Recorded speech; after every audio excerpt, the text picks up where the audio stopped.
अस्सलाम वालेकुम, मैं हूं समर अब्बास। आप देख रहे हैं दुनिया न्यूज़ की खुसूसी नशरियात। पाकिस्तान और भारत के दरमियान बिलाखिर सीज फायर हो गया। 19 दिन का यह स्टैंड अप बरकरार रहा, जिसमें भारत को बहुत बड़ी नाकामी का सामना करना पड़ा। पहले भारत की जानिब से सिविलियन आबादियों को निशाना बनाया गया, उसके बाद फिर पाकिस्तान ने भरपूर जवाबी कार्रवाई 6 और 7 की दरमियानी शब भी की थी, जिसमें मुतअद्दिद भारतीय पोस्टों को तबाह किया गया था। फिर आज भारत की जानिब से गुज़िश्ता रात जो है, जब ड्रोन वगैरह भी आए तो पाकिस्तान ने भरपूर जवाब दिया, अलग शुभ जवाब दिया।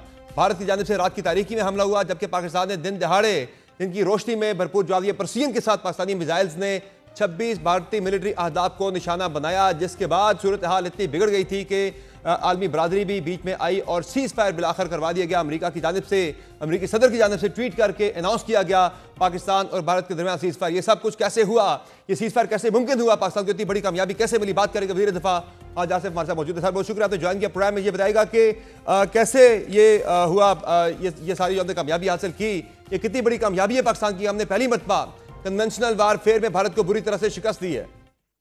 देखिए, इसको तो सारी दुनिया तस्लीम कर रही है। इवन जो भारतीय मीडिया है वो भी इस बात को तस्लीम कर रहा है कि पाकिस्तान की जो अपर हैंड रहा है, सुप्रीमेसी रही है इस सारे कॉन्फ्लिक्ट में, बोथ जो डिप्लोमेसी भी है और साथ जो काइनेटिक या जो मुसल्ला जो क्लैश हो रहे थे उसमें भी हमारी जो है वो अपर हैंड रहा है। और उसकी सबसे बड़ा सबूत ये है कि किसी मुल्क ने भी, एक मुल्क ने भी दुनिया में खुल के हमायत नहीं की हिंदुस्तान की, वेर एज 3-4 मुल्कों ने पाकिस्तान की खुल के हमायत की है, पाकिस्तान के मौक़िफ़ को सपोर्ट किया है और दुनिया पे वाशगाफ अल्फाज पे इनसे वाजे किया है कि वो पाकिस्तान के साथ खड़े हैं। इसमें तुर्की है, अज़रबैजान है,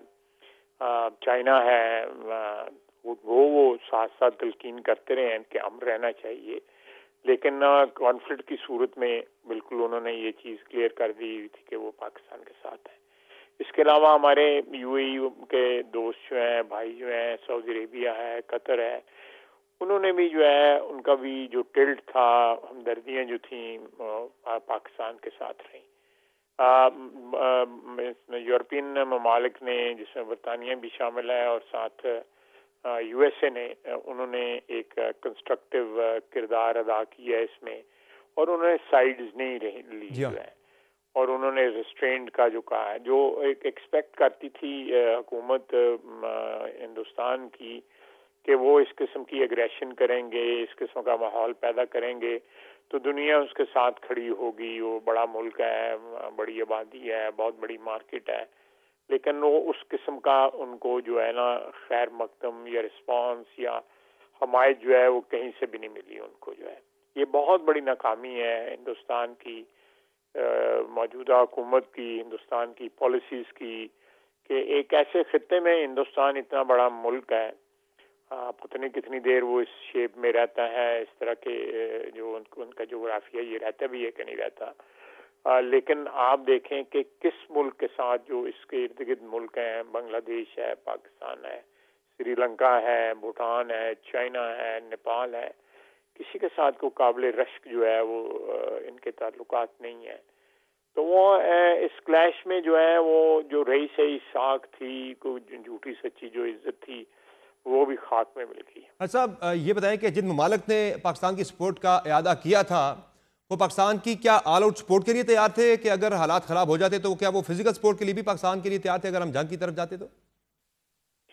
नहीं, उनकी सपोर्ट जो है हर किस्म की सपोर्ट रही है। एक तो डिप्लोमेटिक फ्रंट के ऊपर उन्होंने बड़ा क्लियर कट स्टैंड हमारे फेवर में लिया हुआ था, लेकिन खुदा न खास्ता अगर ये फैलता, ये कॉन्फ्लिक्ट जो है, तो उस सूरत में भी मेरी जो दानिश के मुताबिक जो है, मैं कोई कंक्लूसिव बात नहीं कर रहा, उन्होंने पाकिस्तान का साहब ये जो 19 दिन का स्टैंड ऑफ खत्म हुआ है सीज फायर की सूरत में, ये कैसे मुमकिन हुआ? इसमें किस मुल्क का क्या किरदार था? देखिए, इसमें मैं आपको जो अपनी इंटरनल बात जो है मैं पहले करूंगा, उसके बाद जो है जो फॉरेन फ्रंट के ऊपर जो है उस हमारे इंटरनल जो है ना, जो हमारी मुसल्लह अफवाज का इसमें बहुत बड़ा किरदार रहा है, बहुत बड़ा किरदार रहा है। और हमारे army chief, air chief, naval chief, इन सब ने जो है ना एक बड़ी यूनिफाइड स्टैंड लिया और सिविलियन गवर्नमेंट को जो है सपोर्ट किया है। ना सिर्फ सपोर्ट किया है बल्कि एक जो स्ट्रेटेजिक डिसीजन थे उसमें पूरी जो है ना वो एक आप कहते हैं कि हेल्प की है, उसमें असिस्टेंस दी है, उसमें गाइडेंस दी है कि हमारे स्ट्रेटेजिक डिसीजन जो है ना कि सारे के सारे है। और ये सिलसिला जारी है पिछले 2-2.5 साल से, जब पीडीएम की गवर्नमेंट बनी थी तब से ये सिलसिला जारी है। लेकिन मौजूदा चीफ की अपॉइंटमेंट के बाद ये सिलसिला जो है ना ये एक हाइब्रिड अरेंजमेंट जो इस मुल्क में पिछले 2 साल से चल रही है, ये हाइब्रिड अरेंजमेंट का एक अच्छा जो है ना तजर्बा जो है जा रहा है। इसमें इकोनॉमिक रिकवरी भी हो रही है। एक बड़ी जंग से हम बच गए हैं, लेकिन एक आर्म्ड कन्फ्रंटेशन में पाकिस्तान का पल्ला भारी रहा है, सफारती सतह पे पल्ला भारी रहा है, जिसका मतलब है कि एक हम कामयाब हुए हैं एक यूनिफाइड जो है वो शक्ल देने की दुनिया के सामने, दुनिया के मीडिया के सामने, कि पाकिस्तान की अफवाज जो हैं वो सिविलियन हुकूमत के साथ खड़े हैं। तो ये और बिल्कुल कोई ऐसी जो माजी में नजर आता था, किसी वक्त दराड़ पड़ गई है, किसी वक्त मीडिया वाले लोग जो है वो कहना शुरू करते थे कि अब ये हो गया, अब ये हो गया, वो हो गया। लेकिन अल्हम्दुलिल्लाह ऐसी कोई बात नहीं। हम जॉइंटली जो है यकजान हो के जो है पाकिस्तान की सालमियत जो है माशी सालमियत और जोग्राफियाई सालमियत और स्ट्रेटेजिक जो है एक नैरेटिव। तो खैर साहब, इस सीज़फायर में बैरूनी अगर हम बात करें, किसका क्या किरदार था, किस मुल्क ने क्या किरदार अदा किया? देखिए इसमें हमारे जो मोहल्लेदार हैं, जिस तरह ईरान है, सऊदी अरेबिया है, यूएई है, चाइना है, इन्होंने बड़ा किरदार अदा किया है। सऊदी अरेबिया ने बड़ी शटल डिप्लोमेसी की है, ईरान ने बड़ी डिप्लोमेसी जो है एक्सटेंसिव की है। इसके बाद जो हमारे यूएई वाले भाई हैं उन्होंने बड़ा किरदार अदा किया है, तुर्की ने किरदार अदा किया है, इसमें चाइना का भी एक किरदार अदा रहा है। लेकिन मैं समझता हूँ कि बेसिकली जो हमारे अंदर जो पाकिस्तान में एक यकजहती का एक इत्तेफाक का जो पैगाम बाहर से जा रहा था, उससे ये बाहर वाली जो है ना इमदाद भी जो है इफेक्टिव साबित हुई है। बिल्कुल।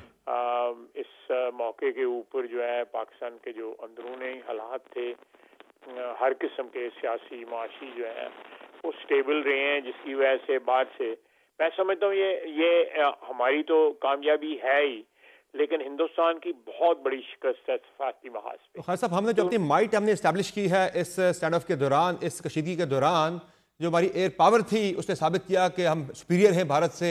हमने 5 त्यारे भारत के मार गिराए, अपनी सलाहियत साबित की। और फिर जो हमारी मिसाइल टेक्नोलॉजी है उसने भी ताक का निशाने लिए प्रेसिजन के साथ भारतीय मिलिट्री अहदाफ के। तो इन चीज़ों ने कितना किरदार अदा किया कि भारत पीछे हटा और सीज़फायर पर राजी हुआ?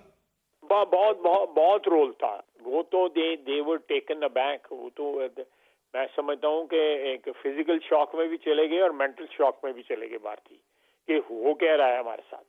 उन्होंने जितनी दफा इनकर्जन की है उस इनकर्जन को हमने ब्लॉक किया है। वो बहुत अंदर आए हैं, लेकिन वो हमने उनको रेजिस्ट नहीं किया। हम उनको अगर रेजिस्ट करते, वो रेडिएशन जो है वो डिटेक्ट होती, हम अगर उन पे फायर करते तो वो प्रेसिजन जो है फायरिंग हमारे ऊपर कर सकते थे, जिसको हमने अवॉइड किया है।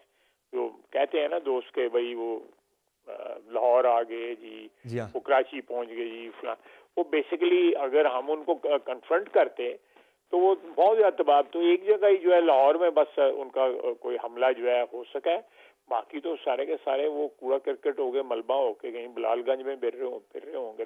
साहब, ये तो तय है ना कि पाकिस्तान ने सालसी के लिए अमेरिका से रब्ता नहीं किया, बल्कि भारत ने अमेरिका से रब्ता करके कहा कि सीज फायर करवाएं। नहीं, हम राब्ते में थे, लेकिन आखिर में भारत ने जो है वो 4-5 ममालिक को अप्रोच किया सीज फायर के लिए। अच्छा। और सीज फायर पहले भी हो सकती थी, लेकिन भारत जो है ना वो एक किस्म का मुंह से कुछ कह रहे थे और ग्राउंड पे जो है वो कुछ और कर रहे थे।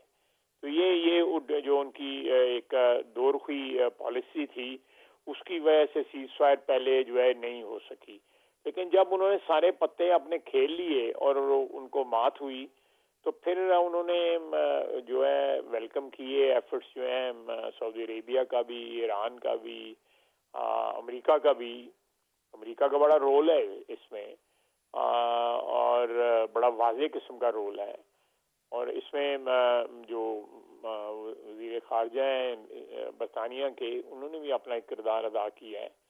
तो मैं समझता हूँ कि भारत को बहुत लेकिन हज़ीमत उठानी पड़ी है इस हाँ साहब, जो अमेरिका है वो तो पहले वहाँ से जो बयानात आ रहे थे वो तो अपने आप को ज़रा दूर रख रहा था सारे तनाज़े से, तो फिर कैसे हुआ अमेरिका इस मामले में आया?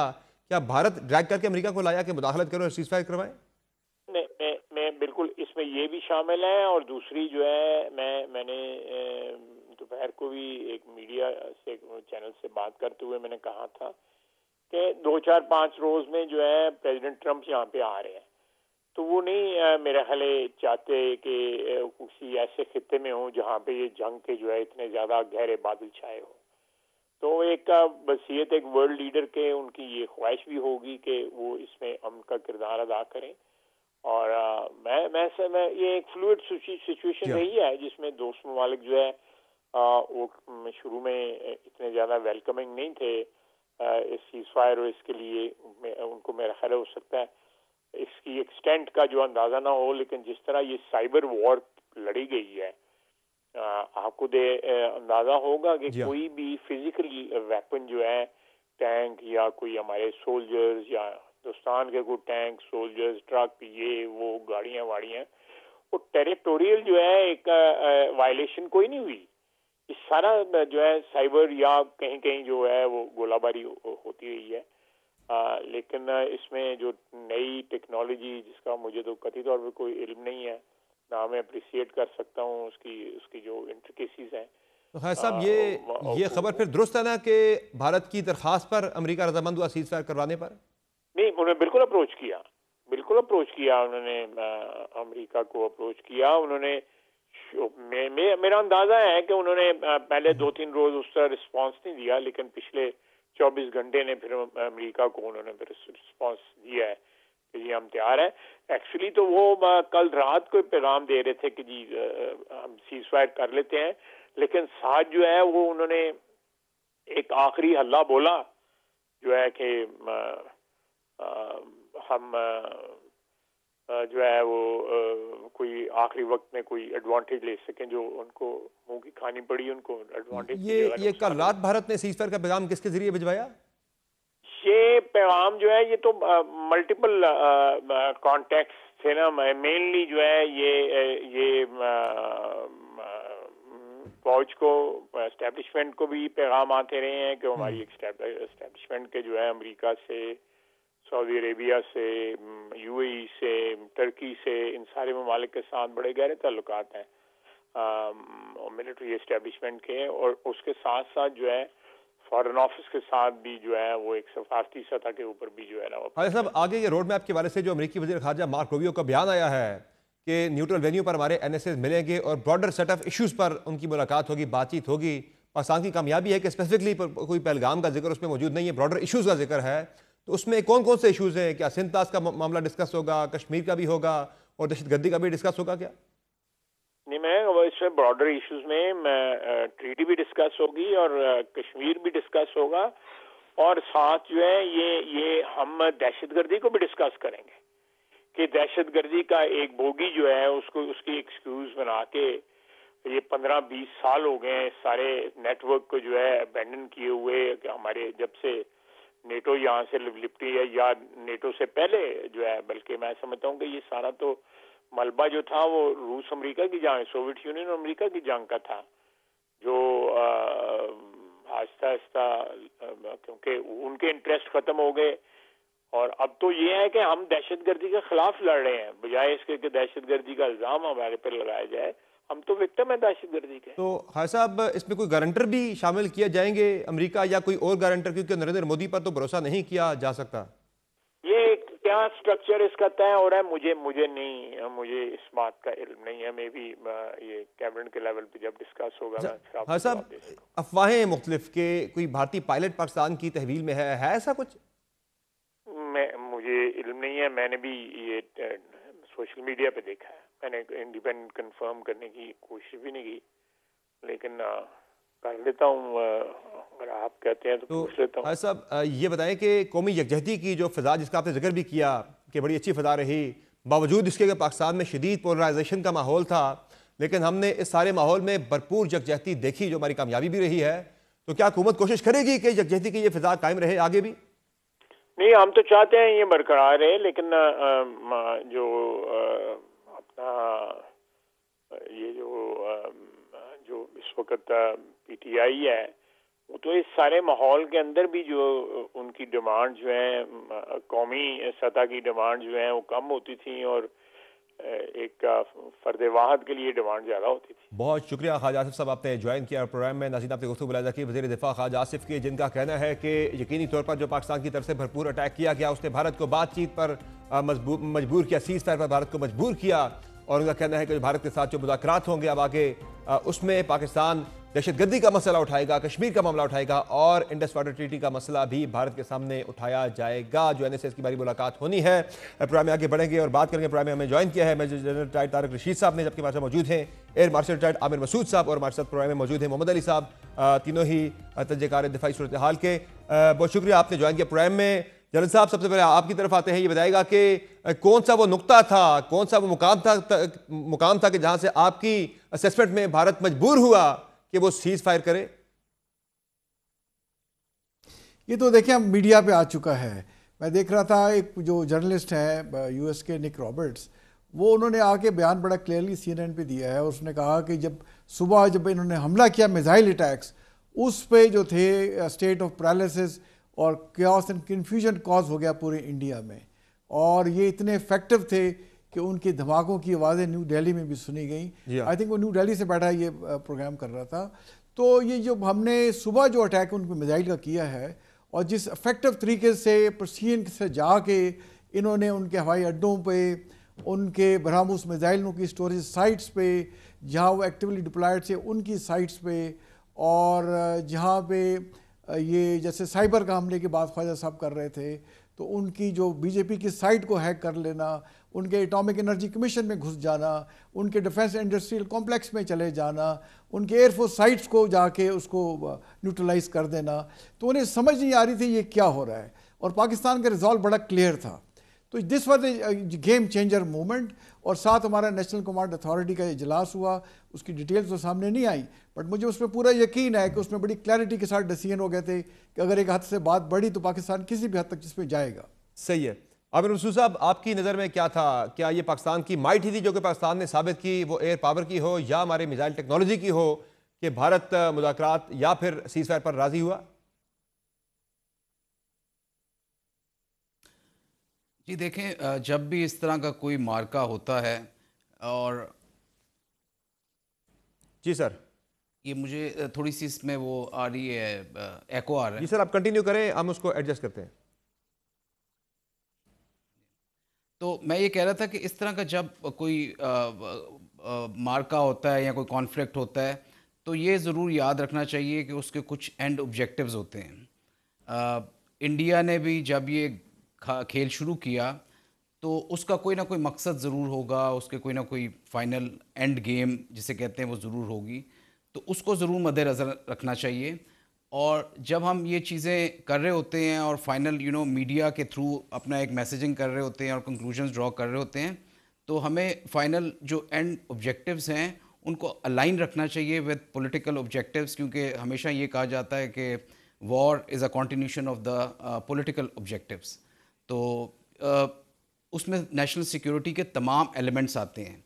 जहाँ तक इस कॉन्फ्लिक्ट का जिक्र है, तो उसको मैं थोड़ा सा ज़रूर कहना चाहूँगा कि जो शुरू हुआ जब ये, तो ये एक बड़ा टिपिकल जो एक कॉन्फ्लिक्ट होता है उसकी तरह का नहीं था, बिकॉज़ इसमें जिस लेवल के जहाज़ इस्तेमाल हुए, जिस नंबर के जहाज़ इस्तेमाल हुए, जिस तरह की टेक्नोलॉजी इस्तेमाल हुई, this was something very unusual. और इसको आने वाले दिनों में बहुत स्टडी किया जाएगा, बहुत मॉडर्न एयर फोर्सेस इसका एनालिसिस करेंगी और इसके कई लेसन्स जो हैं वो भी लर्न किए जाएंगे। सो ये एक 120-125 जहाज़ एक जगह पे होना और एम्प्लॉय होना और उसमें लेटेस्ट टेक्नोलॉजी होना, उनमें BVR वेपन्स होना और वेपन्स की रेंजेस वो जो कि 250-300 किलोमीटर की रेंजेस थी। और हम जहाज़ ये भी आप देख लें कि जो फोर्सेस एम्प्लॉय कर रही थी उन्हें एक दूसरे की, वो अपने ही बॉर्डर के अंदर थी जी हाँ। और अपने ही बॉर्डर के अंदर रहते हुए वो दूसरे को टारगेट कर रही थी at ranges of 100 kilometres plus within his border. तो ये एक बहुत डिफरेंट किस्म की वॉर थी जिसको स्टडी इंशाल्लाह ताला सब्सिक्वेंटली इसका एनालिसिस भी होगा। लेकिन जो वक्ती तौर पे जो देखने को आया कि इंडियन को 5 जहाज़ों का लॉस हुआ, which was a big setback for them. देखें, एक जो जहाज़ राफेल था वो उनका बैकबोन था, वो उनका सेंटर ऑफ ग्रेविटी था। जी हाँ। पहले दिन ही उसको हिट हो जाना, उसको जो है एक किस्म का क्रैश होना, ये उनका एक आप समझे कि पूरे का पूरा जो एक बुनियाद है वो इम्बैलेंस क्रिएट हो जाता है। और उसके बाद उन्होंने उस जहाज़ को पीछे कर लिया और वो जहाज़ उसके बाद नज़र नहीं आया। So just to continue with that, next day they started off with a drone warfare और उसके बाद उसको उन पे भी देखा कि इतने ज़्यादा 80 के करीब ड्रोन, और ये वो ड्रोन्स थे जो दुनिया के बेस्ट ड्रोन्स काउंट होते हैं। And they were the game changers in Azerbaijan and Armenia war, जिसमें अज़रबाईजान ने एक्सटेंसिवली यूज़ किए थे आर्मीनिया के against and they won that war. And similarly फिर अगले दिन जब हमने देखा, जब पाकिस्तान ऑफेंसिव पे जाता है after all this defensive manoeuvres जो उसने किए, तो वो जाके S-400 जैसी बैटरी को, जो अगेन दुनिया की सबसे बेहतरीन सैम बैटरीज मानी जाती हैं और सैम सिस्टम माना जाता है और एक्सटेंसिवली यूज़ हो चुका है डिफरेंट कॉन्फ्लिक्ट्स में, रशिया और यूक्रेन वाले कॉन्फ्लिक्ट में भी, और एक बैटल हार्डेंड सिस्टम है, और उसको जो है वो तबाह कर दिया जाता है जिसकी कॉस्ट 1 बिलियन से भी ज़्यादा है। सो आप जस्ट इमेजिन कि वो चीज़ें जो इनकी बैकबोन थी, जो जिनके ऊपर इंडियन की एयरफोर्स खड़ी हुई थी, उनका एयर डिफेंस सिस्टम वाज उन चीज़ों पे खड़ा था और वो उसके सेंटर ऑफ ग्रेविटी थे। जब पहले 48 घंटों में अगर उनको आप शिकस्त दे देते हैं, उनको डिस्ट्रॉय कर देते हैं, और ये कोई आसान चीज़ नहीं है। और जिन सिस्टम से आपने डिस्ट्रॉय किया, J-10 Chinese system, CM-400 missile जिससे आपने S-400 को मारा, Chinese. So this was something very unusual and disturbing for the Indians कि ये कैसे हो चुका। तो बहरहाल इसको देखेंगे आगे भी चल के और इसका एनालिसिस हम कर सकते हैं। आप सर, ये भी है कि जो हमारा एक पैकेज पाकिस्तान के पास सरप्राइज पैकेज मौजूद था, उसमें से हमने बहुत कम अभी यूज़ किया है। अभी बड़े सारे पैकेजेस मजीद बाकी थे हमारे पास जो कि हम भारत को दे सकते थे, लेकिन उसमें से बहुत कम अभी हमने इस्तेमाल किया, जो भारत के लिए बड़ा शॉकिंग था। जी बिल्कुल समर, देखिए मैं मेरी जो आखिरी अपॉइंटमेंट थी वो मेरे पास कलमदान था एयर डिफेंस का। तो मैं थ्रू आउट अपनी ज़िंदगी जितनी भी गुजरी है, 48 साल मैं ऑपरेशंस में रहा हूँ, मैं ये आपको बड़े वसूख से कह सकता हूँ जी कि ये अभी this was just the beginning and the best was yet to come. क्योंकि ये एयरफोर्स की जो ट्रेनिंग है उसमें ये लार्ज फोर्स पैकेजेस और ये 80-80, 90-90, 100-100 जहाज़ इस्तेमाल होना कोई बड़ी बात नहीं है।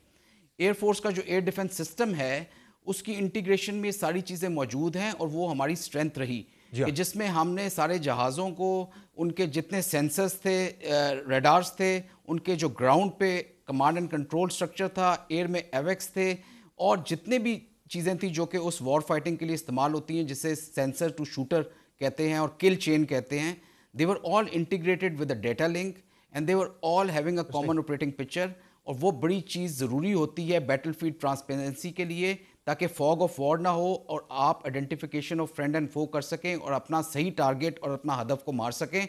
जो आपको याद होगा, पुलवामा में इंडियंस ने अपना ही एक हेलीकॉप्टर मार दिया था एक छोटे से कॉन्फ्लिक्ट में, मतलब 30 मिनट का वो एक पैकेज था। तो ये आप देखें कि ये ज़रा बढ़ा था, उससे पैकेज भी बढ़ा था, मतलब number of aircraft were more and the duration was also more.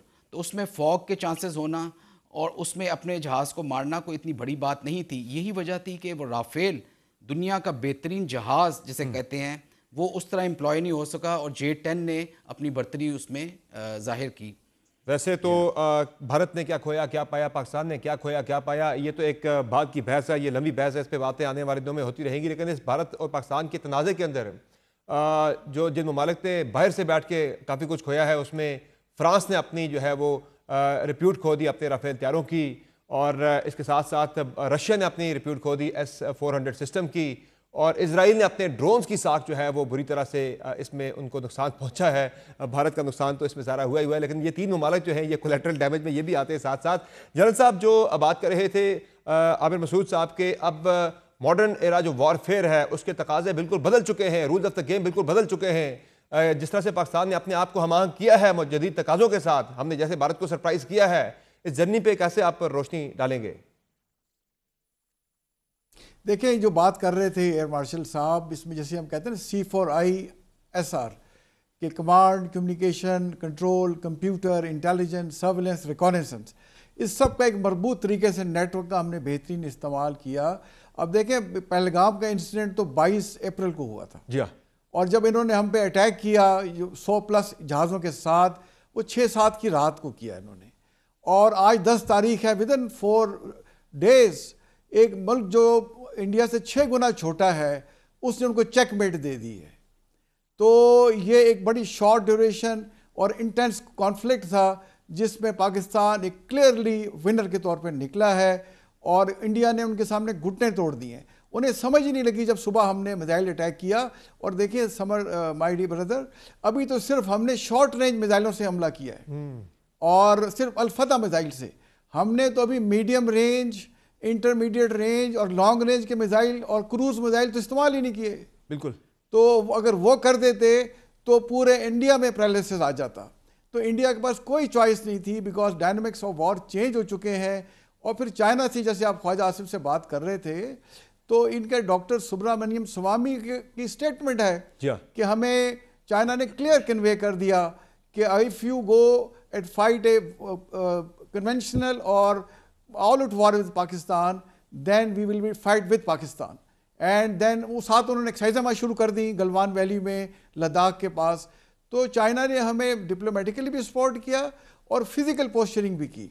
बाकी साथ टर्की जो है हमारा ऑल वेदर ट्रस्टेड फ्रेंड है और उनके साथ हमारे दिल धड़कते हैं। अज़रबैजान को आपने, जब friend in need is friend in deed, आपने उस वक्त उनको सपोर्ट किया जब उनकी ज़रूरत थी, अब वो हमेशा आपके साथ खड़े रहेंगे। और सऊदी अरेबिया के साथ तो हमारे, देखिए, वो भी दिल का रिश्ता है। तो इन तमाम दोस्त ममालिक ने बड़ा बेहतरीन रोल प्ले किया। अब ज़रूरत इस बात की है समर के जो हमने अचीवमेंट की है इसको नेगोशिएशन टेबल पे हमें कैपिटलाइज करना चाहिए। एग्जैक्टली। और पाकिस्तान और इंडिया को ये रियलाइज ऑन जी, अब इसको ये हमें ज़ाया नहीं करना चाहिए। This is one in A life time opportunity जिसमें आपने इंडिया को घुटने टेकने में मजबूर किया है। और हिस्टोरिकली कभी इंडिया ने जो लैंग्वेज है ना बराबरी की, एक्सेप्ट नहीं की। ऐसा ही है। वो हमेशा लैंग्वेज ऑफ जो स्ट्रेंथ सुनता है। जब आपका अपर एज आया तो वो उसने घुटने हाथ छोड़ टेक दिए और सफेद झंडे जैसे उसके फौजी लहरा रहे थे लाइन ऑफ कंट्रोल के क्रॉस, तो उन्होंने भी इंटरनेशनल कम्युनिटी को अप्रोच करना शुरू किया। जैसे ख्वाजा साहब कह रहे थे 4-5 मुल्कों से रब्ते किए कि हमारी इनसे सुलह करा दें। ये बहुत बेहतर हुआ, उनकी सुलह हो गई। वरना पाकिस्तान ने उनको, देखिए, हमारी पोजीशन इस तरह से आ चुकी थी ग्राउंड फोर्सेस को, मुझे पता है कि कश्मीर उनके हाथ से निकल जाना था। हमने सिर्फ अपनी मूवमेंट्स को अटैक करने के ऑर्डर देने थे और 3 से 4 दिनों में कश्मीर हमने काट देना था। सिमिलरली जहाँ तक रावी ब्यास कॉरिडोर की बात है, अमृतसर के इलाके की मैं बात कर रहा हूँ, तो वहाँ से पीछों ने सिखों ने इन पे हमले करने थे और सामने से हमने, और बाकी उसमें 150 से ज़्यादा तहरीकें आज़ादी की ऑलरेडी चल रही थी। तो हिंदुस्तान के इससे बखरे हो जाने थे। तो मैं समझता हूँ हिंदुस्तान के लिए भी एक बड़ा लाइफ टाइम का लेसन है कि better sense should prevail there. और अब आगे जो बातचीत हम करें अपने पुराने हिस्ट्री से सीख के, वो दोनों मुल्कों की बेहतरी की बात करें, अवाम की बेहतरी की बात करें, डेवलपमेंट की बात करें। तो इसमें अब मूविंग फॉरवर्ड ज़ाहिर अब हमने भारत से मुज़ाकरात करने हैं। हमारे एक सेट ऑफ जो है वो इश्यूज़ पे पाकिस्तान और भारत के मुज़ाकरात होने हैं NSS के लेवल पर। तो आमिर मसूद साहब, पाकिस्तान की क्या वहाँ पे होनी चाहिए तरजीहात? और जिस तरह से ज़ाहिर है पाकिस्तान अपर हैंड के साथ, एक सुपीरियरिटी के साथ पाकिस्तान जो है वो निकला है इस सारे एस्केलेशन लैडर से, तो पाकिस्तान के पास अब माइट भी है, अपनी बात मनवा भी पाकिस्तान सकता है। भारत पहले जोम में मुब्तला था कि मैं सुपीरियर हूँ, पाकिस्तान को जो है वो कुछ समझता ही नहीं था। लेकिन 2019 हो या 2025 हमने भारत पे अपनी दाग बिठाई है। तो अब क्या ये बेहतर मौका है कि पाकिस्तान, बहुत सारे आउटस्टैंडिंग इश्यूज हैं कश्मीर समेत, जिन पे भारत के साथ बड़ी कंस्ट्रक्टिव बातचीत हो सकती है अब? लेकिन समर, ये जो है ना चीज़, हम सिर्फ अपनी मिलिट्री प्रोवेस पे नहीं कह सकते कि हम जो है जीत गए और हमने जो है एक धाक बिठा दी। देखिए, जब आप नेशनल सिक्योरिटी की बात करते हैं तो there are elements of national power which all have to be considered very clearly. जी हाँ। और उसमें तमाम चीज़ें आती हैं, जिसमें डिप्लोमेसी आती है, जिसमें आपका इंफॉर्मेशन ऑप्स आता है, आपकी इकोनॉमी आती है, सबसे इंपॉर्टेंट चीज़, और military is one of the parts of that, and law affair होता है, इंटरनल सिक्योरिटी होती है, आपकी ह्यूमन रिसोर्स की जो एक स्ट्रेंथ और डेवलपमेंट है, वो एक बड़ा इंपॉर्टेंट पार्ट होता है कि कहाँ पे खड़ी है आपकी। जिस तरह अब आप देखेंगे जी, पुलवामा में जब आपने ये एक मार्का किया और हमने उन्हें कहा कि हमने उनको एक बहुत ज़ोरदार वार मारा और उनके 2 जहाज़ मार दिए, and we won the battle. जी हाँ। लेकिन एंड ऑफ द डे अगर आप देखें तो ये हुआ कि मूडी इलेक्शन जीत गया because they one the war for the reason that they had a narrative, और उनका नैरेटिव जो है वो सेल हो गया। और हम ये सोचते रहे और हमने ये तहिया किया हुआ था कि हमने एस्केलेशन लैडर को ऊपर नहीं लेके जाना, हमने बड़ी जिम्मेदारी का मुजाहरा करना है, और हमने उनके बहुत सारे टारगेट जिनको हम डिस्ट्रॉय कर सकते थे, 4-5 और जहाज़ हम मार सकते थे, हमने नहीं मारे। लेकिन उसका रिजल्ट क्या हुआ आज आप देखें, और बड़े कैंडिडली और बड़े प्रैग्मेटिक तरीके से अगर आप उसको एवेल्युएट करें तो हिंदू जो है वो हमारे पे चढ़ दौड़ा। ये वो माइंडसेट है जो कि मूडी का और उसके जितने क्रॉनीज हैं और उसके नेशनल सिक्योरिटी एडवाइज़र है उसका शो करता है कि दे डोंट इवन बिलीव कि पाकिस्तान जैसा मुल्क एग्जिस्ट करता है। उसकी वजूद से उसको तकलीफ़ है, और इस वजह से वो कभी भी इन चीज़ों को बहुत ज़्यादा सीरियस नहीं लेता कि पाकिस्तान जो है वो एक मुल्क है जिसकी 25 करोड़ अवाम है, एक न्यूक्लियर ताकत है, and he starts to call bluff, and this is the second time he has called bluff and engage our targets और सो एक्सटेंसिवली। तो ये हमें जब हम ये जाते हैं नेशनल सिक्योरिटी की टॉक के लिए और टेबल पे जहाँ पे हमने बात करनी है, तो we have to see the result in all these domains and then see के whether we will be able to ask him कि जी जो इसने इंडस वाटर ट्रीटी को जो हेल्ड इन अबेंस किया, whether he will be able to go for that again और not. जो इन्होंने टेररिस्ट कैंप्स खोले हुए हैं हमारे बैकयार्ड में, वो ये बंद करेंगे अफगानिस्तान में और केपी में। और जो ये हर दूसरे साल चढ़ दौड़ते हैं इलेक्शन का नारा लगा के पाकिस्तान के ऊपर और पाकिस्तान की जारियत के ऊपर ये वोट हासिल करते हैं अपनी आवाम से, is this madness going to stop? बिल्कुल अगर सर, तो ये चीज़ें होंगी तो मैं समझता हूँ कि we have achieved our objectives. ये बिल्कुल ये अहम नुकता है। Then we should be more aggressive. And जब हम देखें, मैं आखिरी एक चीज़ समर सॉरी मैं कहना चाहूँगा कि देखें जब इनको हमने तकलीफ देनी है ना, तो इन्होंने हमें हमारी रेस्ट्रेंट को कभी भी एक्सेप्ट नहीं किया, क्योंकि ये एक इर्रेशनल जहन है और ये इसको हमारी कमजोरी समझते हैं। हमें अगर इनके ऊपर दाग बिठानी है तो ऐसी पेन एंड पनिशमेंट देनी चाहिए जिससे ये याद रखें और इनके आने वाली नस्लें जो हैं कभी ये सोच ना सकेंगे पाकिस्तान की जो टेरिटोरियल इंटेग्रिटी है उसकी वॉल्यूशन करेंगे। इन्होंने ये मजाक बनाया हुआ है पिछले 10 साल से कि हमेशा इस तरह की चीज़ों में वो हमारे उसको चेक करते हैं। इस पे सर हम मजीद बात भी करेंगे, हमें एक मुख्तसर ब्रेक लेनी, यहाँ पे इस पे मजीद बात भी करेंगे कि आखिर ऐसा क्या किया जाए कि हर 4-5 साल बाद भारत की तरफ से एक फॉल्स फ्लैग होता है, एक ट्रेंड नजर आ रहा है, वो 2016 हो, 19 हो, वो पठानकोट का वाकया हो या पुलवामा हो या पहलगाम का हो 2025 में आकर, कि अपनी कमजोरियों को छुपाने के लिए, अपनी नाकामियों पर पर्दा डालने के लिए, पॉपुलैरिटी गेन करने के लिए इंडिया के अंदर पाकिस्तान को हर मरतबा जो है वो निशाना बनाया जाता है कि एक फास्ट फ्लैग करके पाकिस्तान पे चढ़ाई कर दी जाती है। तो इससे वंस एंड फॉर ऑल कैसे निजात हासिल की जाए, इस पे डिटेल बात होगी एक ब्रेक के बाद। हमारे साथ रहेंगे।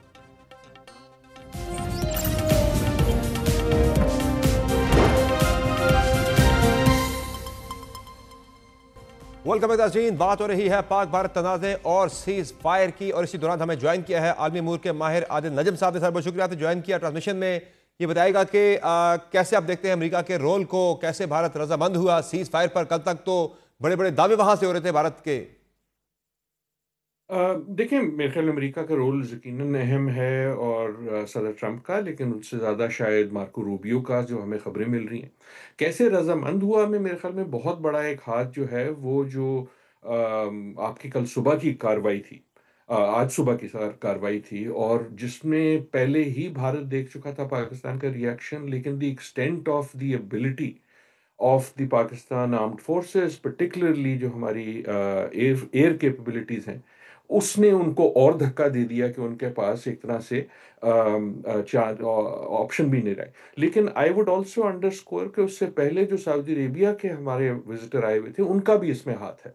ये गुफ्तगू एक दिन में नहीं हुई, धक्का एक तरह से शायद उस कार्रवाई से हुआ एयर वाली से, लेकिन उनका बहुत बड़ा हाथ है, एंड दिस इज इम्पॉर्टेंट इसलिए भी है कि आज से 2 दिन बाद सदर ट्रंप जो हैं वो दौरा करने वाले हैं सऊदी अरेबिया और यूएई का। एक तरह से उनको एक और लेवर मिल गया इंडिया के ऊपर कि देखो तुम लोग ये जो कर रहे हो इसका हम पे भी असर पड़ेगा। And I want to say that also to say कि हमें यकीनन फख्र भी होना चाहिए, खुशी भी होनी चाहिए, क्योंकि हम चाहते हैं, लेकिन ये सीज फायर है। और सीज फायर का मतलब ये नहीं है कि जंग खत्म हो गई जी है, हाँ। बल्कि भारत ने तो ऑलरेडी अपनी कार्रवाई से भी और बयानात से भी जाहिर ये किया है कि वो सीज फायर का लफ्ज भी नहीं इस्तेमाल करे। व्हाट दैट मीन्स इज कि हमें अभी भी चाको चौबंद ऑलरेडी सर रहना लाइन ऑफ चाहिए। कंट्रोल से रिपोर्ट्स आ भी रही है कि वहाँ हालात कशीद है बिल्कुल, बदस्तूर। बिल्कुल, बिल्कुल। मैं मेरी गुजारिश ये कि आई एम श्योर कि द मिलिट्री इज चाको चौबंद, लेकिन उसके अलावा जो जंग है उसके दूसरे फ्रंट भी होते हैं ना। और इस वक्त इस कार्रवाई की वजह से, सीज फायर की वजह से एक बड़ा फ्रंट खुल गया है डिप्लोमेटिकली। या जो डिप्लोमेटिक स्टेटमेंट्स हैं उसमें 5 अहम पॉइंट्स हैं, मैं बड़ी जल्दी-जल्दी बात करता हूँ। 3 पाकिस्तान के हक में, 1 शायद इंडिया के हक में, 1 न्यूट्रल या शायद न्यूट्रल।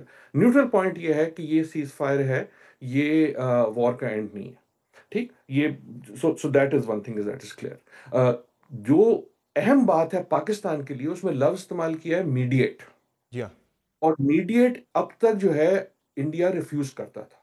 हमें इस लफ्ज को टीवी पे भी और फॉरेन ऑफिस को भी बारी बारी कहना चाहिए कि we have accepted the mediation अपने दोस्तों से, रिलक्टेंटली एक्सेप्ट किया है, लेकिन हम अभी भी भारत को ट्रस्ट ही करते हैं।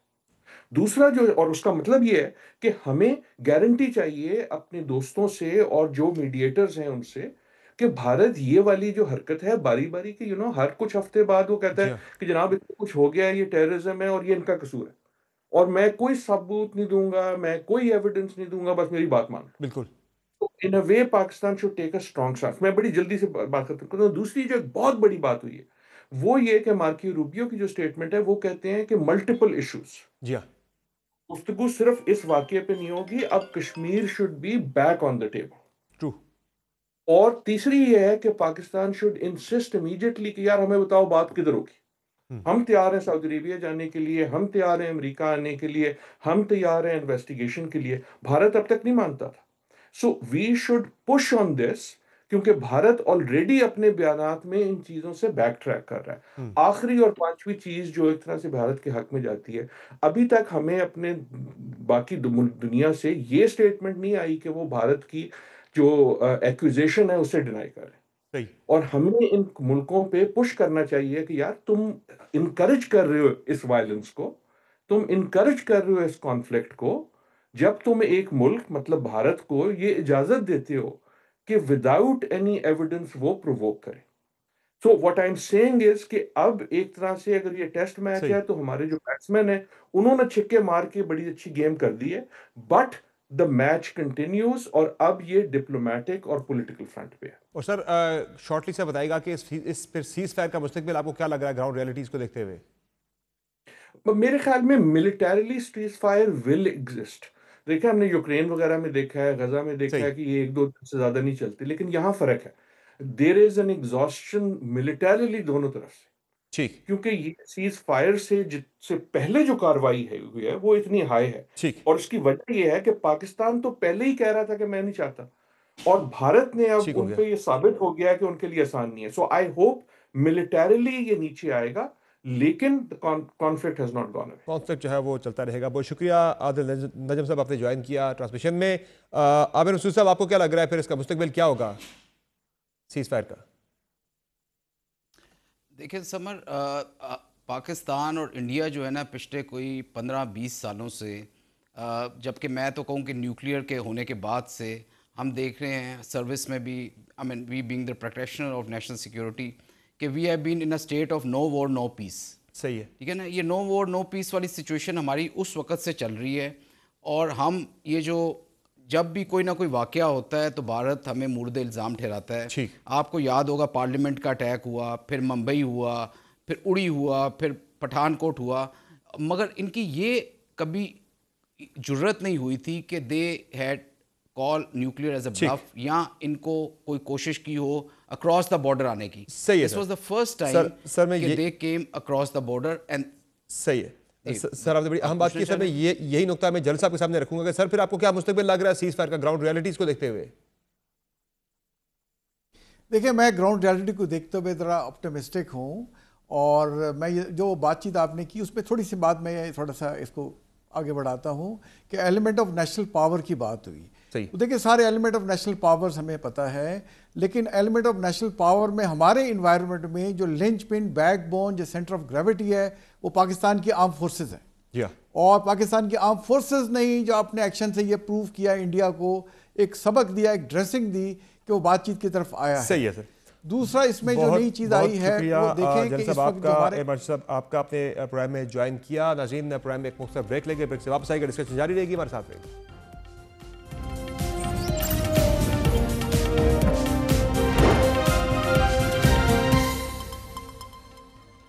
Welcome back. पाकिस्तान और भारत के दरमियान सीज फायर होने के बावजूद भारत की जानिब से लाइन ऑफ कंट्रोल पर सीज फायर की खिलाफ वर्जियां शुरू हो चुकी है। लाइन ऑफ कंट्रोल पर भारत की जानिब से शेलिंग की जा रही है, गोलाबारी की जा रही है, आम आबादियों को निशाना बनाना शुरू कर दिया गया है और पाकिस्तान की जानिब से भी जवाबी वार किया जा रहा है। और अब से कुछ देर पहले भारतीय सेक्रेटरी खारजा ने भी अपनी फौज को पाकिस्तान के खिलाफ लाइन ऑफ कंट्रोल पर भरपूर कार्रवाई का कह दिया है। हालात किस तरफ जाएंगे, आपसे कुछ देर बाद वज़ीर-ए-आज़म शहबाज शरीफ को से अहम खिताब भी करेंगे। डेवलपमेंट्स क्या क्या होंगी, किस तरफ सूरत हाल जाएगी, आपको लम्हा बलम्हा आगाह रखेंगे दुनिया न्यूज़ पर। फिलहाल वक्त एक ब्रेक का, हमारे साथ रहेगा।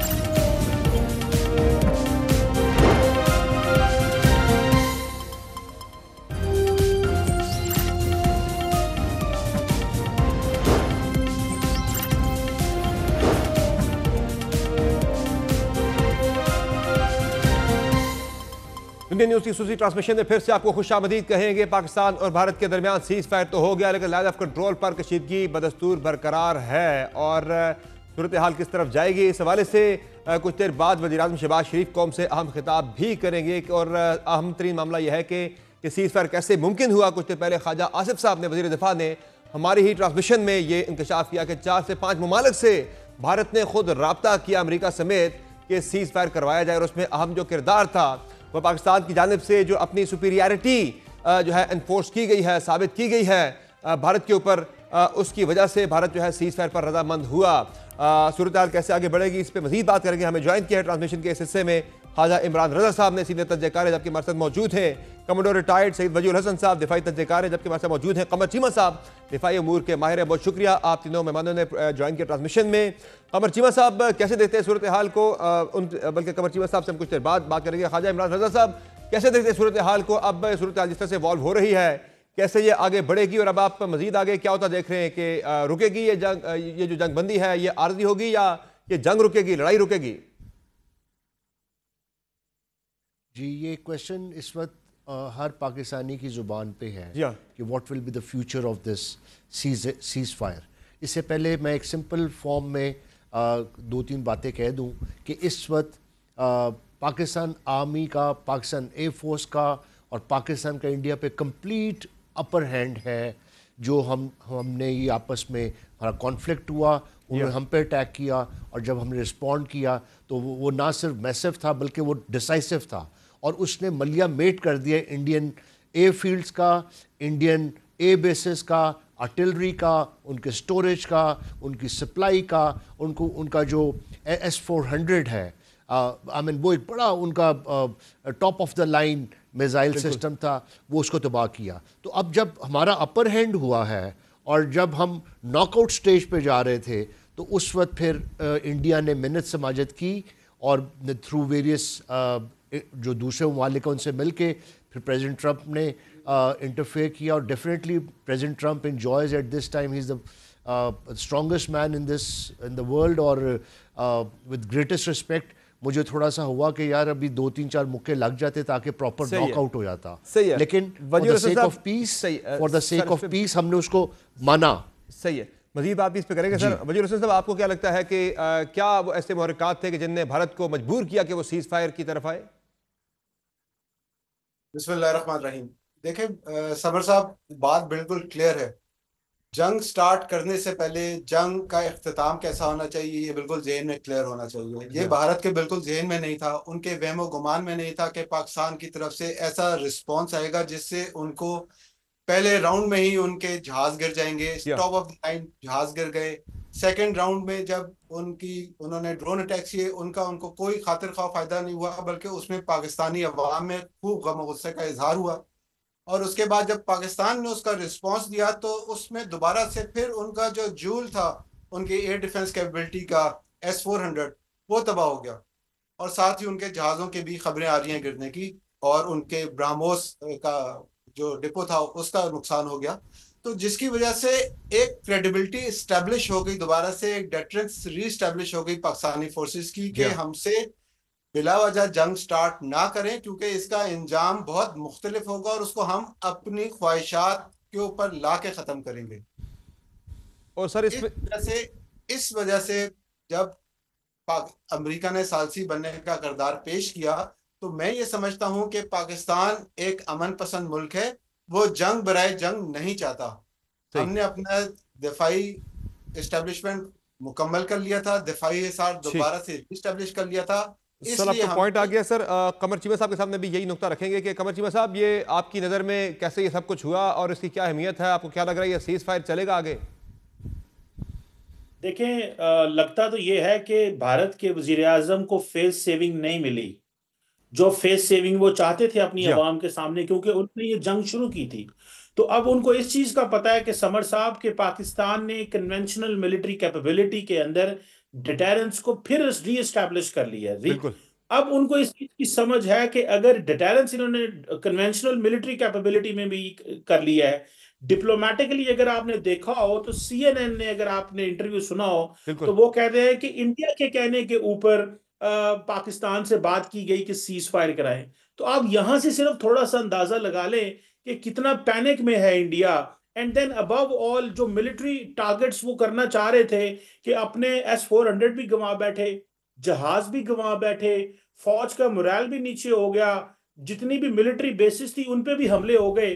तो नरेंद्र मोदी समझते हैं मैं अपनी आवाम को क्या बताऊंगा, और इंडिया के अंदर तो हाइप क्रिएट की थी, मीडिया तो मैनेज कर लेंगे, लेकिन वहां पे बहुत बड़ा डिजिटल मीडिया है, सोशल मीडिया है, ऑपोजिशन है, तो वो शायद समझते हैं मुझे मुश्किल हो जाएगी। सो दोबारा वो सीज फायर वायलेशन करेंगे, ये आप देख लीजिएगा। ये इतनी जल्दी शुरू तो हो चुका है काम। आज डायल ऑफ कंट्रोल पर आज सीज फायर की खिलाफवर्जी हो रही है, पर पूरी तरीके से भारत की तरफ से की जा रही है। बल्कि भारतीय सेक्रेटरी खारजा ने ये हुक्म दिया है कि हमने अपने सिपाहियों को कह दिया है, वो ये बता रहे हैं कि आप करें लाइन ऑफ कंट्रोल के ऊपर पाकिस्तान को हिट करें। जी, तो आप उसी से अंदाजा लगा लें कि वो किस पोजीशन में है, पैनिक में है। और इंडिया की जो जिसे वो कहते हैं ना पॉलिटिकल क्लास ने उन्होंने अपने सर्वाइव भी तो करना है, तो वो सर्वाइवल नहीं उनको मिला नरेंद्र मोदी को, और ऊपर से मिलिटरीली भी कोई एडवांटेजेस नहीं मिले। तो मैं समझता हूं कि शायद आप इसमें देखिएगा कि हालात दोबारा खराब हो सकते हैं। इसलिए शायद जो बड़ी ताकतें हैं, अमेरिका को इसमें मुसलसल कॉन्टिन्यूसली रेलिवेंट रहना चाहिए और मेक श्योर करना चाहिए कि भारत सीज फायर की वायलेशन ना करे, और अगर करे तो उसके लिए जाहिर बात है उनको कोई एक्शन जरूर लेना चाहिए। कि वैसे तो इंडिया बड़ा पार्टनर बनता है अमेरिका का, कि हम बड़े कॉम्प्रिहेंसिव स्ट्रेटेजिक पार्टनर हैं। तो अभी इस सिचुएशन में आप ये क्यों अपने दोस्त से किया हुआ वादा जो है और डोनाल्ड ट्रंप से किया हुआ वादा को तोड़ रहे हैं? तो वैसे तो ये कहते हैं कि हमें टैरिफ ना डालें, तो ये अगर इन्होंने मुआहदे तोड़े अमेरिका के साथ तो वो इनके ऊपर मजीद टैरिफ लगा देगा कि इन्होंने उनकी ईगो हर्ट की है। आपको पता है ट्रंप साहब थोड़ी और पर्सनैलिटी के बंदे हैं, वो सीधे साधे बंदे को चीजों को समझते हैं कि उनके साथ क्या कर रहे हैं। अभी नरेंद्र मोदी उनके साथ हाथ कर चुके हैं 2019 में, जब उनके होते हुए डोनाल्ड ट्रंप ने कहा कि हम सारसी कर रहे हैं कश्मीर के मामले पर पाकिस्तान और भारत के दरमियान, तो बाद में भारत ने फौरी तौर पर कश्मीर की खसूसी हैसियत खत्म कर दी। जी, और बिल्कुल वो कर दी। और उसके बाद आपको पता है ये बात समर साहब बड़ी इंपॉर्टेंट है कि एक तरफ आप ये कह रहे हैं कि हमें अमेरिका की जरूरत नहीं है मीडिएशन की, और आज फिर अमेरिका के मीडिएशन की रिक्वेस्ट डाल दी आपने।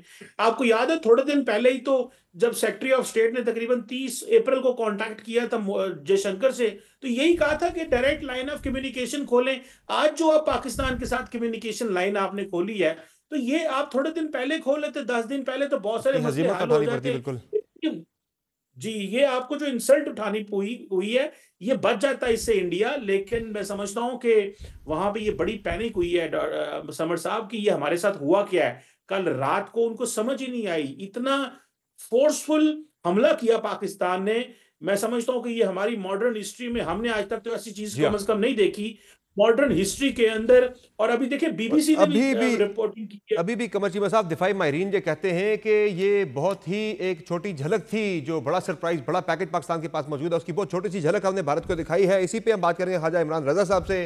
साहब, अब आगे क्या लगता है आपको, जब मुज़ाकरात होंगे, बातचीत होगी NSS के लेवल पर, उसमें मल्टीपल जो है वो सेट ऑफ इशूज़ है जिन पर बातचीत होगी, हाँ, आसिफ साहब ने कुछ देर पहले हमारे प्रोग्राम में ही बताया है कि हम कश्मीर की बात करेंगे, हम इंडस वाटर ट्रीटी की बात करेंगे, हम भारत की तरफ से जो पाकिस्तान में दहशतगर्दी करवाई जाती है उस मसले को भी उठाएंगे। इससे पहले भी भारत के साथ मुतअद्दिद हमारे डायलॉग्स के हो चुके हैं, कंपोजिट डायलॉग भी हुए, लेकिन कोई बड़ा नतीजा उसका नहीं निकल सका। आपकी मतलब, आपकी क्या उम्मीदें हैं इन डायलॉग से या मुज़ाकरात से? देखें, मैं एक बात, ये इसका सवाल का जवाब देने से पहले मैं आपको ये बता दूं कि सीज़ फायर जो है ये बहुत वल्नरेबल है।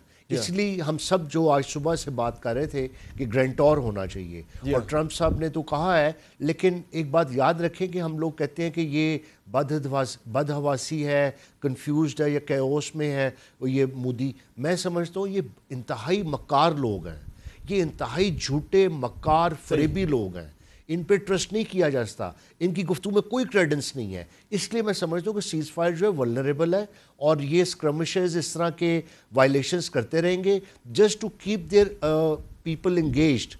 इनका प्रॉब्लम ये है कि इन्होंने इतने बड़े नारे लगा दिए, इतना बड़ा नैरेटिव बना दिया, जो प्रोपेगेंडा बनाया, अब उसकी सपोर्ट में कुछ ना कुछ हरकतें करते रहेंगे। एक बात। दूसरी बात जो आपके सवाल का जवाब है, देखें, टू बी वेरी ऑनेस्ट, जो डिप्लोमेसी है ना, diplomacy is not like a war.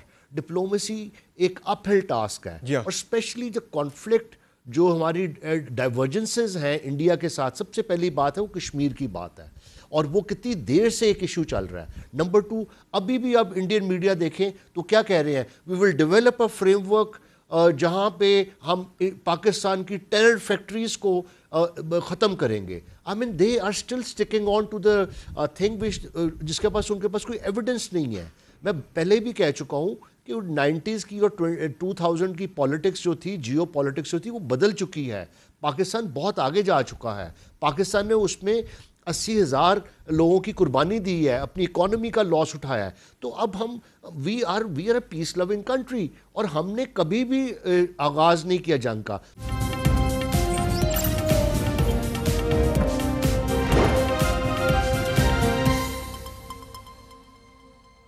दुनिया न्यूज़ की खसूसी नशियात में फिर से आपको खुशामदीद कहें कि कुछ देर पहले वज़ीर-ए-आज़म शहबाज शरीफ ने कौम से खिताब किया और जो मौजूदा सूरत हाल है उस पर कौम को एतमाद में लिया। पर्टिकुलरली वज़ीर-ए-आज़म ने भारत को शिकस्त फाश से दो चार करने पर आर्म फोर्सेस को खराज तहसीन पेश किया, कौम का शुक्रिया अदा किया कि जिसने भरपूर साथ दिया इस मुश्किल घड़ी में।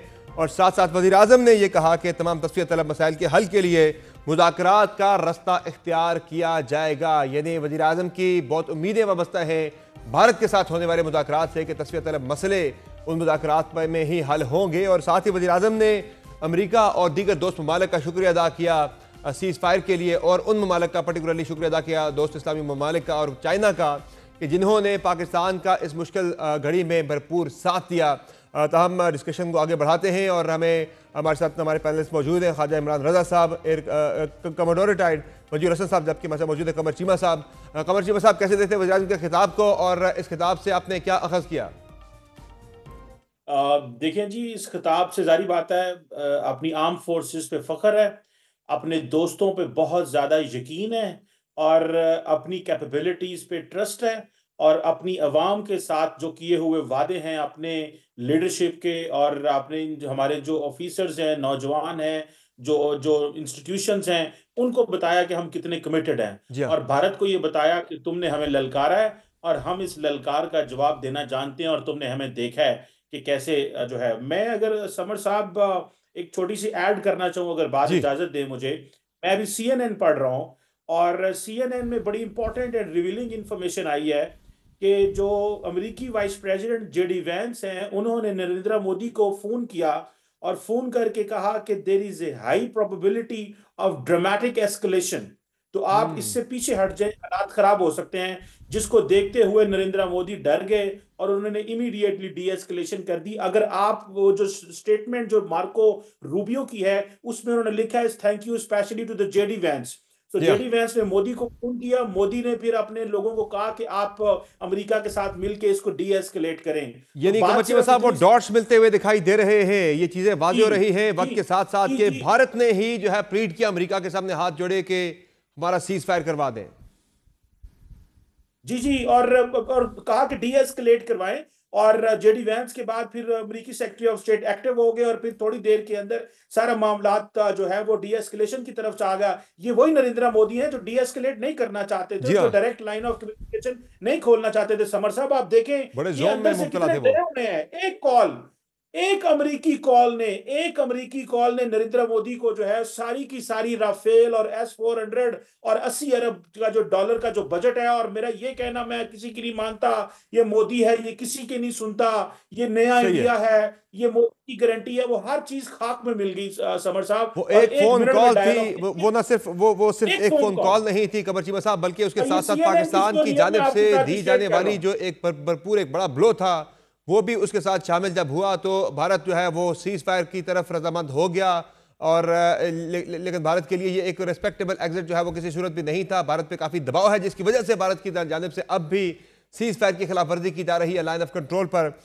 कैसे अहाता करेंगे वज़ीर आज़म की स्पीच का ख्वाजा इमरान रज़ा साहब आप? जी स्पीच पे तो मैं समझूंगा कि ऑल डॉट्स टिक थे। थोड़ी सी मेरे ख्याल से प्राइम मिनिस्टर साहब को ये ज़रूर कहना चाहिए कि बड़ी अच्छी तकरीर थी, जामिया थी, लेकिन ज़रा कुव्वत ज़्यादा होनी चाहिए थी। इतनी खुशी की बात है लेकिन उन्होंने टिक सारे कर लिए। एक दो पॉइंट्स रह गए सर। एक पॉइंट रह गया कि NSA जो है हमारे जनरल आसिम मलिक, उनका बहुत सिग्निफिकेंट रोल रहा है। हमें पहले से पता था कि किस वक्त इंडिया अटैक कर रहा है, तो आई salute him. And number 2 DG ISPR, उनका जिस तरह सिग्निफिकेंट और जितना इंपॉर्टेंट रोल रहा है, बहुत जबरदस्त काम किया प्रोफेशनली जिस तरह उन्होंने उसको टेकल किया है, बहुत टाइम किया, तो उनका भी शुक्रिया अदा करना, उनकी टीम का शुक्रिया अदा करना। और इलेक्ट्रॉनिक मीडिया पाकिस्तान का excellent, honestly when I compare and the world compares electronic media, हमारे सहाफ़ी, हमारे टेक्नीशियंस, हमारे कैमरामैन, जिस तरह वो पूरी टीम ने 10 दिन रात दिन काम करके इनको डिस्ट्रॉय किया है, दैट वाज एक्सीलेंट। एक तो बात ये होगी। सेकंड बात मैं समझता हूँ कि एक प्राइम मिनिस्टर साहब को दो बातें मुझे करने दें, ज़रूरी है कि एक बात जो बहुत अहम है, जो दुनिया इस पे देख रही है लेकिन अभी तक किसी ने नहीं पाकिस्तान में की, वो है indigenous reliance on our equipment और manufacturing of our JF thunder. ये इतनी अहम बात है कि इंडिया ने राफेल पे ट्रस्ट किया और हमने चाइनीज़ टेक्नोलॉजी से, चाइनीज़ कॉपरेशन से अपना जहाज़ बनाया और उसने राफेल को बीट किया। तो जिस तरह हम अपना इक्विपमेंट बना रहे हैं, अपनी बुलेट्स बना रहे हैं, बाकी चीज़ें बना रहे हैं, तो ये मेरे ख्याल से वो जो जितने लोग उसमें शामिल हैं उनको भी सल्यूट करना चाहिए। और तीसरी बात जो है वो है कि ये जो हमने कोऑपरेशन की बात की है, जिस स्टेज पे हम पहुंच गए हैं, देखें इस वक्त हमें ये चाहिए कि इस वक्त हम एट पार हैं इंडिया के साथ। ये रीजनल बैलेंस दोबारा रिस्टोर हो गया है। आपके जितने नेबर्स हैं साउथ एशिया के, वो सारे लिबरेट हो गए इंडियन डोमिनेंस से, और ये पाकिस्तान की आर्म्ड फोर्सेस की कर्टसी हुआ है। अब इस स्टेज को और इस स्टेचर को मेंटेन करने के लिए अब पॉलिटिकल लीडरशिप का काम है। देखिए, आर्मी ने अपना काम कर दिया, एयरफोर्स ने अपना काम कर दिया, मीडिया ने अपना काम कर दिया। अब पॉलिटिकल लीडर्स को चाहिए कि दानिशमंदी से चलें, मुल्क में स्टेबिलिटी। देखें, ये जुमला मुझे कहने की इजाज़त दीजिए कि जब हम गवर्नमेंट से बात करेंगे ना, तो जब बैक होम इकोनॉमिक और पॉलिटिकल स्टेबिलिटी होती है ना, तो चीफ एग्जीक्यूटिव की इज्जत में इजाफा होता है। तो इस चीज़ को इंश्योर करना चाहिए। वजीर हसन साहब, आपको क्या लग रहा है हालात अब आगे किस तरफ जाएंगे? एक तरफ भारत को शिकस्त फाश का सामना करना पड़ा है पाकिस्तान के हाथों। पहले पाकिस्तानी फ़िज़ाइया ने भारत के 5 त्यारे मार गिराए, फिर हमारे मिसाइल जो है उन्होंने ताक के निशाने लिए भारतीय डिफेंस तनसीबात के, जिससे भारत को बहुत ज़्यादा सुबकी का सामना करना पड़ा है। अब भी जो बात की अभी ख्वाजा इमरान रज़ा साहब ने कि इस एपिसोड के बाद भारत के जो हेजेमोनिक डिज़ाइन थे खित्ते के अंदर तमाम ममालिक में डोमिनेंस के, वो ख्वाब भी भारत का शटर हो गया, ड्रीम वाला। तो क्या ये तमाम हालात जो हैं भारत को एक और मिस एडवेंचर की तरफ तो नहीं लेकर जाएंगे? अच्छा देखिए, जरा इसको एक थोड़ा समझने के लिए एक बात बहुत अहम है करना कि जंग किसी भी फरीक की बेवकूफ़ी से स्टार्ट हो सकती है, लेकिन जंग को ख़त्म करने के लिए एटलीस्ट एक फरीक की दूर अंदेशी, अक्लमंदी बहुत अहम है। और अमन पसंदी इस पाकिस्तान के जो फैसला किया पाकिस्तानी हुकूमत ने कि हमने सीज़ फायर को एग्री करते हैं, डिस्पाइट इसके कि हम स्ट्रॉन्ग पोजीशन के ऊपर थे, हमारा मोमेंटम बहुत स्ट्रॉन्ग था, ये बहुत अहम फैसला है। इसमें आप देखें बहुत नुकसानात हैं भारत के लिए। नंबर एक, उनका पॉलिटिकल नुकसान है। मोदी ने जंग स्टार्ट की अपनी बेवकूफ़ी से और अमेरिका के कहने के ऊपर एक फ़ोन कॉल के ऊपर बंद कर दी, और फ़ोन कॉल अहम नहीं है, जिधर से आ रही है फ़ोन कॉल वो बहुत अहम बात है। उसके बाद उनके मिलिट्री लॉसेस बहुत ऑब्वियस हो गए हैं। उनका मोराल, मिलिट्री मोराल सिर्फ लॉस नहीं हुआ, उनका जो मिलिट्री मोराल है, जो अपनी एक रिजीम ऑफ ट्रुथ उन्होंने एस्टेब्लिश की हुई थी कि हमें कोई नुकसान नहीं दे सकता, वो शैटर हो गई है। तीसरा, उनका इकोनॉमिक इंफ्रास्ट्रक्चर नुकसान हुआ है, और उनका सिविलियन लॉस ऑफ लाइफ जो है, जो उनकी मिलिट्री ने हमारे ऊपर किया और जो उनका अपना हुआ है, वो एक और है, नया विंडो खोलती है उनकी हुकूमत की जवाबदेही के लिए। बिल्कुल। लेकिन जो उनका सबसे बड़ा नुकसान हुआ है वो उनकी क्रेडिबिलिटी का नुकसान हुआ है। सही है। क्रेडिबिलिटी एक दिन में नहीं बनती, उनकी क्रेडिबिलिटी लोकल मीडिया में उनकी खत्म हो गई, जो उन्होंने झूठ का परिंदा खोल के रखा हुआ था कल पूरी रात में। ऐसा ही है, उसके बाद उनका मीडिया। एक चीज और मैं जरा इधर थोड़ी सी बात ऐड करता चलूं कि जो लॉस ऑफ क्रेडिबिलिटी है ये एकदम से खत्म नहीं होगी। मोदी की पिछले 10 साल की बातें थी वो शटर हो गई हैं। उसने जो प्रीवियस हार्डलाइनर्स थे वो अब लगता है कि वो तो पीस के ख्वाहिशमंद थे जो जिनको उसने रिप्लेस किया। उसके बाद उसकी जो मिलिट्री सुपीरियरिटी थी वो बहरे अरब में गर्क हो चुकी है। हर कोई बात कर रहा है सही है। आर्मी की बहुत जबरदस्त काम किया, एयरफोर्स ने उसने उससे बढ़ के काम किया, लेकिन एक ऐसी चीज जो लोगों को सामने नजर नहीं आई वो पाकिस्तान नेवी का किरदार है। सही। जो पहलगाम हमले के साथ ही समंदर में चले गए, और जब तक ये नेगोशिएशन डील नहीं होती, जो डिप्लोमेसी काम मुकम्मल नहीं करती, उसके लिए मिलिट्री फोर्स की क्रेडिबिलिटी बहुत इंपॉर्टेंट है। They have to be right at the front, ताकि जो डिप्लोमेसी है वो बेहतर तरीके से सही है। हमारी फोर्सेस को अलर्ट रहना पड़ेगा। कमर चीमा साहब, कंक्लूड कैसे करेंगे इस सारी सूरत हाल को कि पाकिस्तान को अलर्ट तो रहना पड़ेगा, कुछ भी कर सकता है भारत किसी भी टाइम मिस एडवेंचर, चूंकि उन्हें सुक्की का सामना करना पड़ा है हर तरफ। जी बिल्कुल, देखिए मैं समझता हूँ आप जीरो ट्रस्ट करेंगे भारत के ऊपर। और देखें, ये मजाक नहीं है कि पाकिस्तानी कौम को ये मसरूफ करके रखा हुआ उन्होंने। हम अपनी काम कर रहे हैं, इकॉनमी बेहतर हो रही है, हमारे मुल्क के अंदर बाकी चीजें चल रही हैं, हम इन्वेस्टर्स को लेके आना चाह रहे हैं पाकिस्तान में, और ये हमें कभी प्रॉक्सीज के जरिए इंगेज करते हैं, कभी हमें डायरेक्ट काइनेटिक में इंगेज करते हैं। हमें अलर्ट भी रहना है, कैपेबिलिटी भी रखनी है, मुतहिद रहना है और मुकाबले के लिए तैयार रहना है। इसके लिए मैं समझता हूँ सही है। ख्वाजा इमरान साहब, क्या करना है पाकिस्तान को फिर क्विकली?